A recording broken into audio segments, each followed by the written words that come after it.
हम त पटनिए गोलाई की हो भाई, एकरे चक्कर में पूरा होता लड़ाई। हम त पटनिए गोलाई की हो भाई, एकरे चक्कर में पूरा होता लड़ाई। एकरा भाई के सार हम बनाएंगे, असो लगन में शादी रचाएंगे। एकरा माई के दामाद बन जाएंगे, असो लगन में शादी रचाएंगे। एकरा माई के दामाद बन जाएंगे, दामाद बन जाएंगे। डीजे अरमान, डीजे अरमान, डीजे अरमान, डीजे अरमान,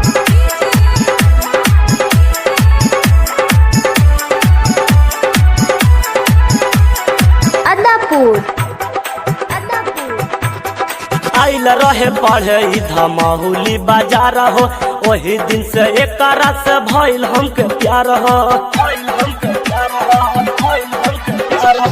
आइल रहे पढ़े धमाहुली बाजार हो, वही दिन से एकरा से भइल हमके प्यार हो।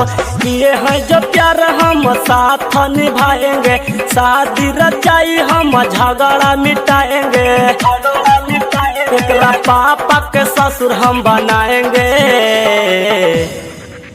असो लगन में शादी रचाएंगे।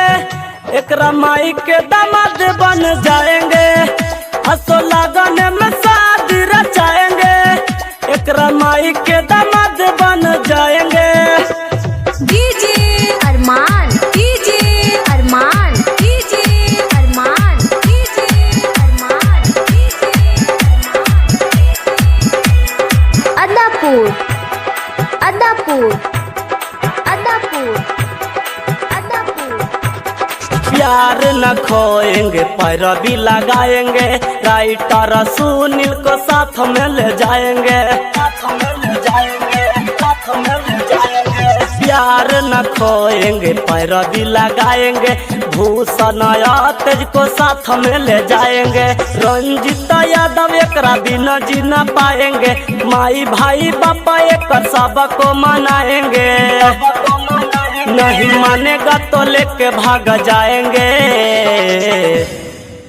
असो लगन में शादी रचाएंगे। एकरा माई के दामाद बन जाएंगे, असो लगन में शादी रचाएंगे। एकरा माई के दामाद बन जाएंगे। हम त पटनिए गोलाई की हो भाई, एकरे चक्कर में पूरा होता लड़ाई। एकरा भाई के सार हम बनाएंगे, असो लगन में शादी रचाएंगे।